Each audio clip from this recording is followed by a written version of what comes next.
Welcome to the Trend Detection Podcast powered by Siemens. And now, your host, Niall Sullivan. Hello, and welcome to the latest episode of the Trend Detection Podcast.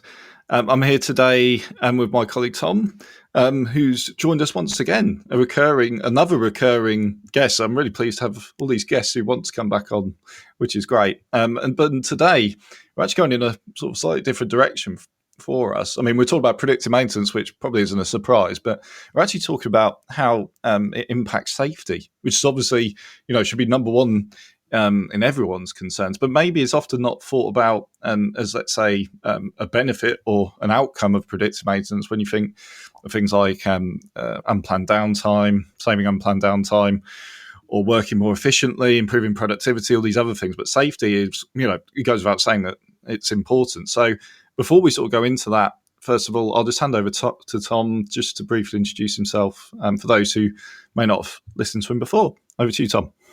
Yes, hello. It's good to be back. So I'm Tom. I'm a solutions engineer for the whole of Europe. And today I'm looking forward to this one, discussing safety with you, Niall. And actually, I'm going to start a little bit off piece because I know we always prepare some discussion points, but in terms, what brought safety to your mind, Tom? Because I know you actually came to me to it. I don't want to claim credit for it because you actually came to me and suggested it, and you're the one, have lots of touch points with customers, etc. So I'd be really interested just to know, where did that sort of originate from? Yeah, so I feel that quite often you've got systems which are trying to be proactive and preemptive with the system for maintenance purposes, but actually very often it's very important to have safety as a forefront to the reason you're doing this. I think if you can try and be more sort of predictive in the way you behave when it comes to maintenance, it's the same as safety. And obviously when you're reactive, that's normally as a result of someone becoming injured. If it's a system and a pump explodes, yeah, fair enough.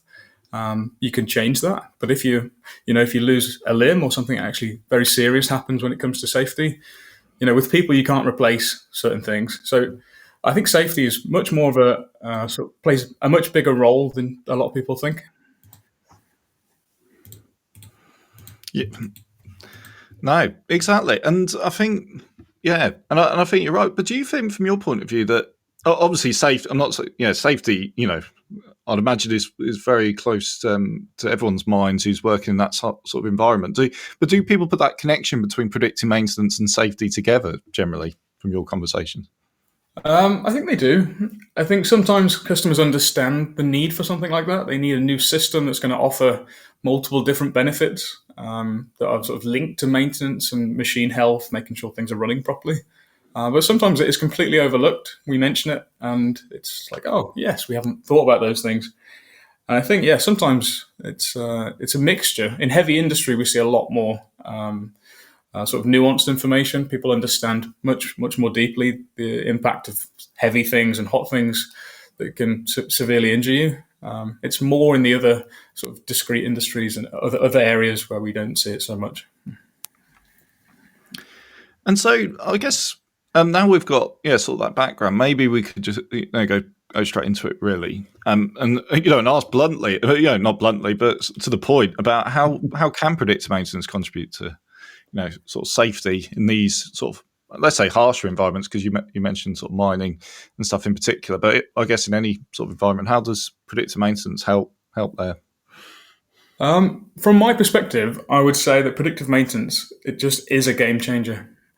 So when machinery and equipment is maintained predictively, that's what I was mentioning, that it's sort of reduced likelihood of unplanned downtime and catastrophic failures, which sort of both of which are dangerous for a workforce. So it's not just about protecting our assets, it's about protecting our people. So it's the proactive approach that mitigates risk and creates a safer work environment, which should be a top priority for all of us. And from my perspective, really, predictive maintenance, it's all about who deserves to work in a safe environment. So it's not just about having maintenance intervention at the right time. That is actually a knock-on effect through to safety. So our approach of prevention over reaction applies, I'd say, as much to employees as it does to the machines. And do you have sort of real world examples which you've seen I mean, in your career, let's say, it doesn't necessarily have to be in this context, but where safety's been significantly improved by even just monitoring machinery or predictive maintenance. Yes, sure. So here in one particularly sort of sensitive case, we achieved success together with one of our customers in the steel industry. And the steel industry, as you know, is notoriously fraught with dangers. Many areas of these plants are high temperature. Many of the machines are just colossal. And this is where Senseye provided value to the customer. So this is in one of our exact case studies. So we've got huge hydraulic cylinders that were being used to maintain tons of pressure while the steel product is running through a mill. And we identified that the hydraulic pump started trending upwards from sort of 30 cycles to about 60 cycles during a standard 12-hour cycle. And it transpired that the cylinder had an oil leak, which was causing the pump to work much harder than necessary to maintain cylinder pressure. Now, the team on site claimed this as a huge win for predictive maintenance for Senseye, not only because we were saving them lots of oil, extra energy consumption from the motor, from the pump, starting and stopping twice as often, and the additional wear and tear of the motor and pump running twice as often, but also perhaps with more of a significant advantage that these oil leaks were a safety hazard from slick floors and potentially catastrophic fires breaking out with the sort of non-FRF fluid spilled all across the floor. And this is really just one of many cases where Senseye's not only acted as the early warning maintenance system, but also as the canary in the mine system when it comes to safety concerns, providing sort of early signs of danger. No, that's a really good example. And how was that sort of received internally? Did that sort of change a mindset on what predictive maintenance can achieve? In that context again of it's great productivity and unplanned downtime and saving unplanned downtime, things like that. But did it sort of change a mindset within the organisation at that point? Yeah, in this instance, it was a big surprise because we've employed the system for one reason, and actually it's very significantly impacted another one, which is of course safety. And I know we've sort of talked about this sort of balance, not balance, but the different outcomes of predictive maintenance. So we know there's cost savings can be achieved, and when you compare it to sort of the safety benefits as well, and you've talked about the heavy industry, but are there other industries that also sort of, really focus on this? I guess all industries do really, but are there any that come to mind that stand out to you outside of what you've described? Yeah, I think so. When it comes to cost savings, predictive maintenance is undoubtedly an investment, but in the long term, savings in terms of safety related costs, operational downtime, compliance fines when things aren't kept within certain parameters, it makes it worthwhile. And I think in industries like heavy industry, manufacturing, energy and transportation, quite often it's a must-have. So the cost of a single safety incident far outweighs the investment in predictive maintenance systems. So, and you've also got, in any industry where ingredient dosing comes into play, how many batches are being thrown away because of incorrect mixtures and so forth. Obviously, that hopefully, let's say it's pharmaceutical, never reaches the customer. But you need to make sure that the machines are all running sort of most effectively. And for me, of course, wherever this comes into play, heavy industry is the one where you're likely to get the most sort of severely injured on site. If it's a mine, a steel mill, a paper mill, loads of different places and different customers that we're working with. But this is where we're helping to mitigate some of these risks. And I guess I'm just thinking as well. So thinking beyond the sort of traditional roles or people who would use or be invested in a product like Senseye Predictive Maintenance, say sort of maintenance people, reliability engineers, or even on the IT or digital transformation side as well. But with with this discussion we're having about sort of health and safety, is predictive maintenance starting to feed into conversations with health and safety leaders within organisations? And I mean, I guess what I really mean by that is it feeding into sort of the practices and the processes, I guess, they're putting in place? Is it getting that? Would you say it's getting that embedded into that? It is. It is, and I'd say we've seen a pretty sizable shift in responsibilities amongst maintenance teams. It's now a case that teams need to be familiar with digital tools and looking at data, which to some degree requires retraining. But if you take any maintenance team using Senseye, you'll see how this has changed their strategy from being reactive to machine breakdowns to being far more focused and much better at planned interventions with the machinery. And this safety, this sort of culture of being proactive and really predicting things using systems and software, it sort of preemptively sorts things out before they become unsafe as well. So that culture also crosses over to safety. And that's really, I think, important. As we mentioned earlier, there's some things that are, come as a surprise. That canary in the mine system really provides early signs of danger.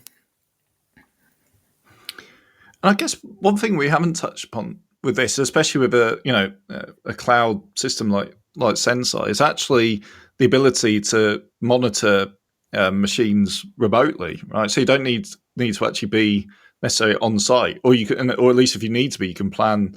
You can plan much easier. And I can think of one customer we have in Canada who's got quite a remote location. And because I only think of this because I've spoken to them about it and how they describe Senseye as like a virtual, either reliability engineer or virtual maintenance person who sort of just keeps an eye on things and then lets them know that actually, so they can plan when to actually travel to site and things like that. And obviously that impacts safety as well. So they don't need to always be on site, but they can pick and choose when they need to be, especially in harsher environments, which actually is what I'm describing as well. Absolutely, yeah. I think if you've got that insight when you're not there on site in person, this is where you can start to use technology really as an advantage, as an enabler to something that actually wasn't possible before. When it comes to Senseye, you've got this system that's constantly watching over your system. It's a fail-safe in that sense. Obviously, we don't sell it as a fail-safe because all the different legalities and complications that would come with that. But it gives you another system alongside your existing SCADA system that tells you, perhaps we've reached a threshold or, a threshold has been violated. We've reached a certain temperature limit or pressure limit. But Senseye is looking at these things over a really long duration. It's looking at the different data, the context as well to what's actually taking place and applying like additional logic to this to see if, anomalous behavior is significant enough to give you a warning. And of course, you can always change that so that the system can be refined to every user's requirements, which of course then that would also cross over into safety. So systems can be constrained very tightly where they need to be.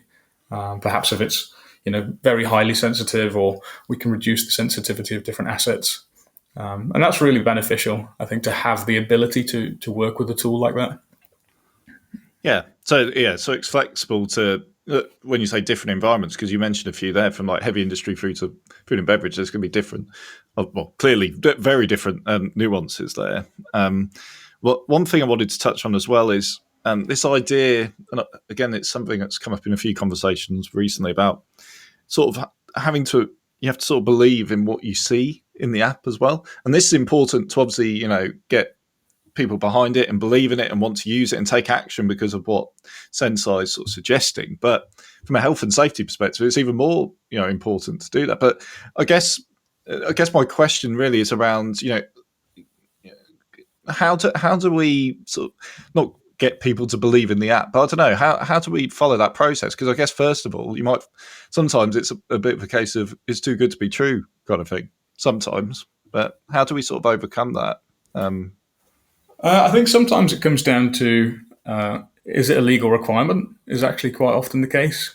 Sometimes people will only start doing something, I think back in the day when people first started wearing seatbelts, it only became, legal at a certain point. And then that's when you start to do that thing that's going to impact safety, which is going to save your life in an accident, when it comes to seatbelt.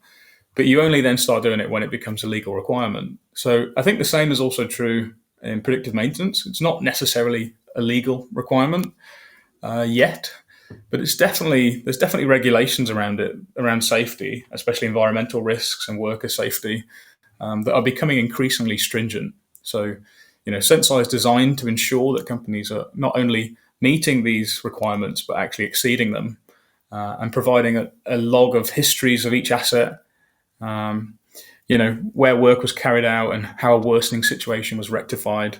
I think that really ties in quite a lot to, the other advantages of PDM, which go far beyond just the basic limit of, basic limits being exceeded. And, we're a long way past that by this stage. And we want to help companies become safer. And so, I guess, just to go into that point a bit more. So, do you see predictive maintenance in the future becoming more involved, more, featured in conversations around sort of compliance, around sort of safety even, or environmental concerns as well? I mean, what we're not saying, again, you made the point clearly and rightly that it's not meant to be a fail-safe. It's not insurance, and words like that should not be used in conjunction with this. But do you see it moving closer to sort of, where regulations and health and safety and on that side, even moving closer towards it without being that sort of, we're not saying it's fail safe or anything like that? Absolutely, yeah. But so I think the future is very bright. I think, as we all know, AI is getting much smarter, and IoT sensors are becoming more advanced and sort of more cost effective. But I do believe in the rise of prescriptive messaging and prescriptive maintenance. So where instead of just predicting a failure, the system's actually suggesting exact steps needed to prevent, certain things going wrong. I think this is where the Senseye Copilot in particular is sort of leaps and bounds ahead of the industry, taking a vast array of data with context and outputting suggestions and step-by-step guidance on how to get your system back to a healthy state. So it's all that sort of insurance in the background that runs not only to make sure the system doesn't collapse, a bearing doesn't collapse, but also perhaps that you don't end up with big oil slicks on the floor that could lead to, really chaotic fires that just rip a facility to pieces. If you've never Googled that sort of thing in the past, what happens with a big oil spill when it catches fire in a facility. I'm not going to say I recommend it, but it's definitely good to have the knowledge of what can happen if things start to go wrong. And obviously, that's what Senseye can really work towards to, now and in the future, to sort of really help mitigate that stuff. Yeah, I mean, it's interesting you mentioned the Copilot, as it's. I know we've got really great functionality on that side. More to come very soon. I'll do a little plug for some marketing stuff that's coming out in the next week or two. But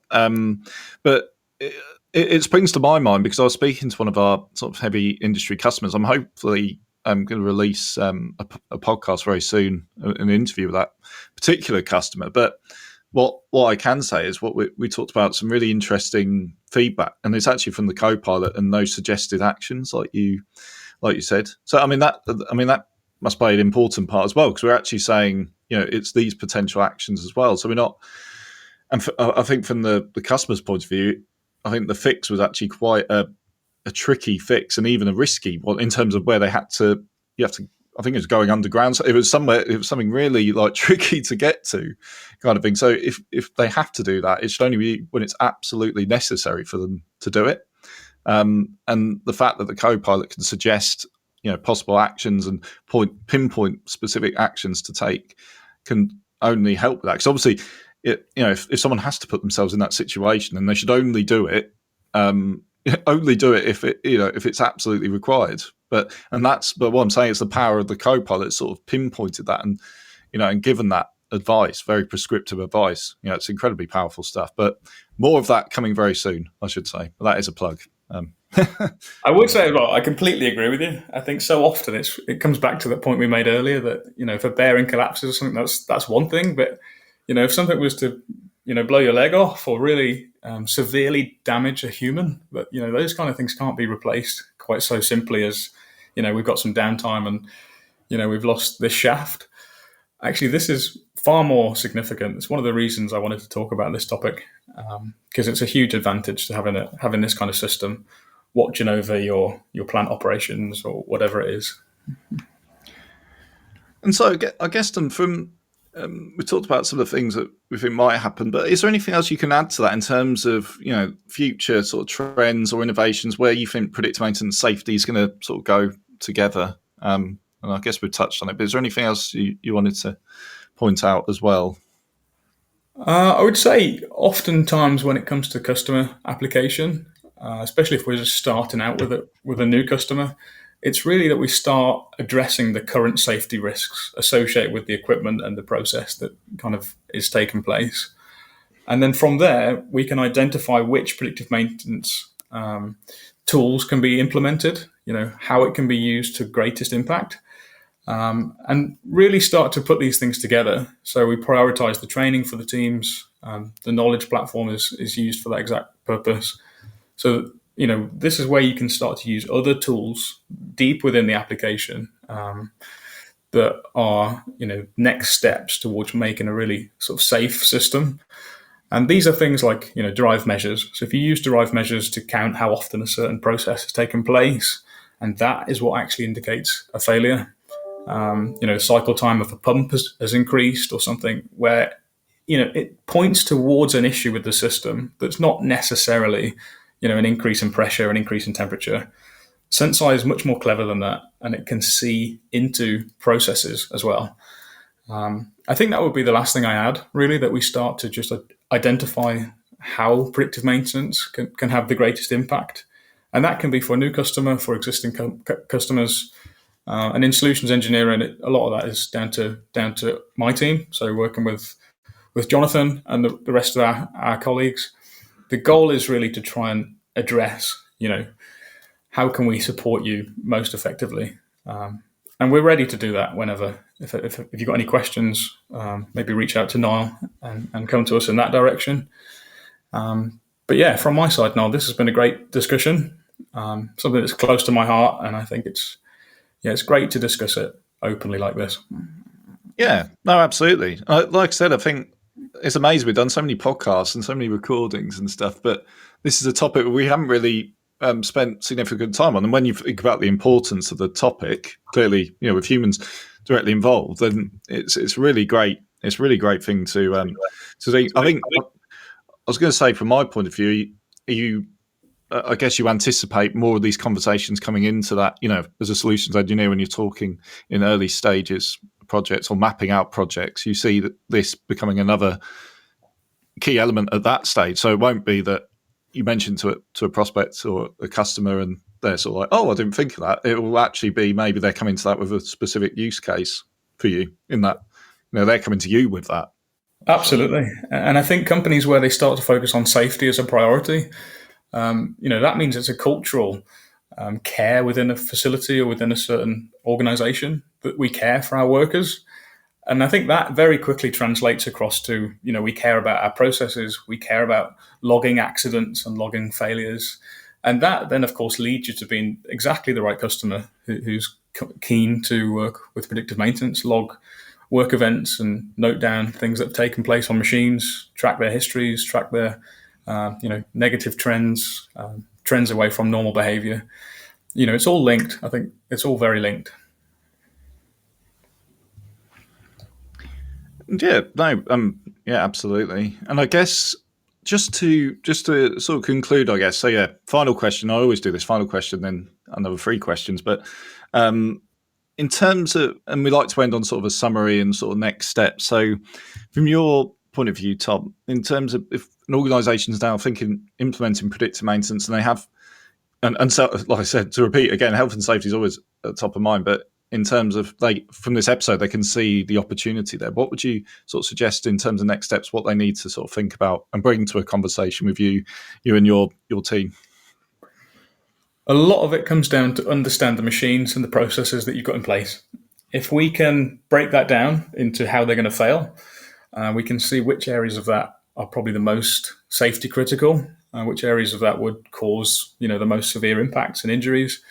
Maybe that's what we can focus on as a priority, or we have safety as a secondary thing, which is coming, as a result of implementing predictive maintenance for the health of the machines, and that then, directly impacts the workers, the employees on the floor, working with these things.